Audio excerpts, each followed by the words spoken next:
vous ai cherché dans le monde entier, dans les déserts chiliens, des mers rouges et bleues, les décharges de Manning, les ports de ma jeunesse, les bordels, les nuits de brèves jouissances, de dégoût, de colère.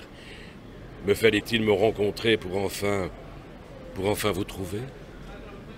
Eh bien, mes chers enfants, oui, c'est un joli texte qui est signé Bernard Giraudot, bien entendu.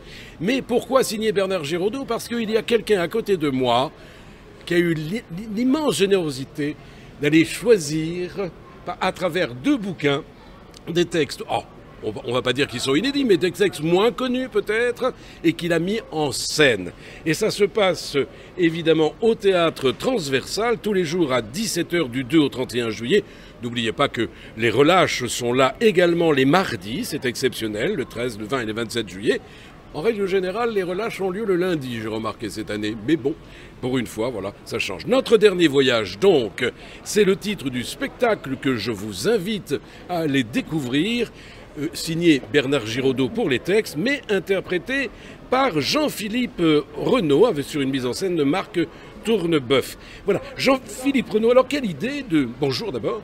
Bonjour, bonjour à vous. Alors, bonjour, dites-moi, quelle idée d'aller chercher Bernard Giraudot? On sait que c'est un immense, ce fut un immense comédien, on sait qu'il écrivait également, mais aller chercher ces textes pour les reproduire sur scène, c'est une idée très originale. Mais justement, c'est ce qui est intéressant avec un personnage comme Giraudot, c'est ses multiples vies, son hyperactivité. C'est un homme avec plusieurs vies, il a été marin à 16 ans sur la Jeanne d'Arc. Il était marin, mais engagé volontaire. Absolument, dès 16 ans.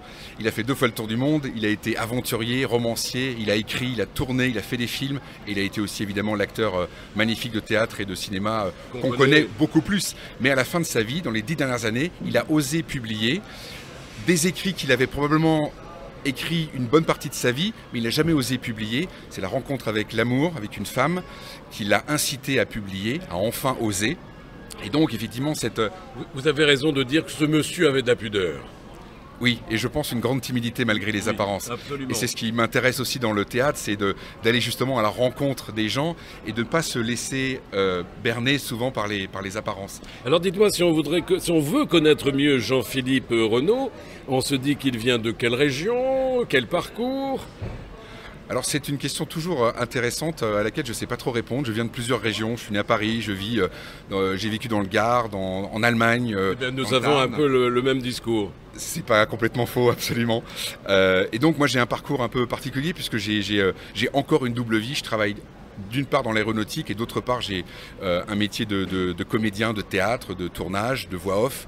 Et c'est un immense plaisir évidemment de faire cet Avignon avec ce seul en scène à l'occasion des 10 ans du décès de Bernard Giraudot, 11 ans pour être précis. 11 ans, oui, 2010. Parce que l'année dernière évidemment il y a eu la pandémie.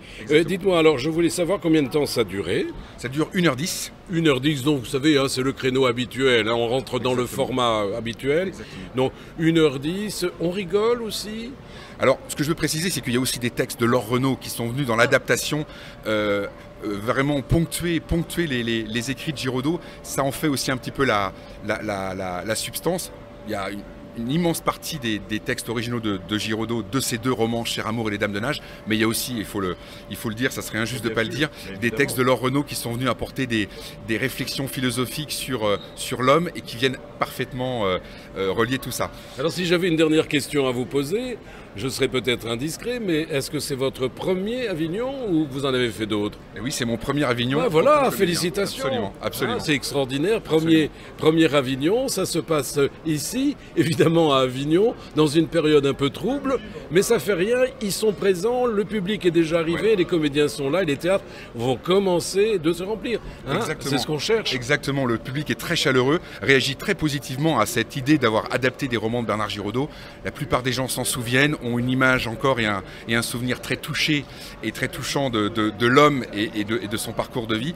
Et donc il y a un accueil très positif par la presse aussi de ce spectacle. Donc moi je suis extrêmement excité de faire cet Avignon avec mon metteur en scène Marc Tourneboeuf, qui est un jeune et talentueux auteur et metteur en scène dont vous allez entendre parler dans les mois et les années à venir, c'est sûr. Ouais. Écoutez, moi je suis ravi, je vous rappelle que ça se passe au Transversal, c'est rue d'Anfou, c'est pas très loin des Halles.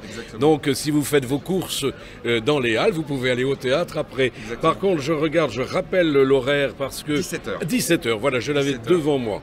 Merci infiniment Merci d'avoir beaucoup, répondu à et puis quelques questions. Un immense merci à vous pour cette interview. Et puis je finirai en disant aussi merci au Théâtre Transversal, à Laetitia Mazzoleni, Qui est adorable. qui est adorable, qui a une scène toute l'année et 2 salles de théâtre absolument superbes avec une expérience de spectateur que moi j'aime beaucoup, où on est très proches les uns des autres, il n'y a personne qui est derrière, tout le monde est sur 4 rangées de sièges confortables et on partage un moment 1h10 pleine d'émotions. Voilà, c'est plein d'amour tout ça, hein. C'est plein d'amour, j'adore. Voilà, c'était Pierre-Patrick, hein, bien entendu, pour Tête d'Ailleurs Média, le journal Regard, et la petite radio qui monte, Friendly Radio, la petite radio d'Avignon. Et j'étais donc en compagnie, mais oui, bien sûr, il me l'a piqué le voyou, de Jean-Philippe Renaud. À très vite, je vous aime, je vous embrasse. Ciao, ciao, ciao.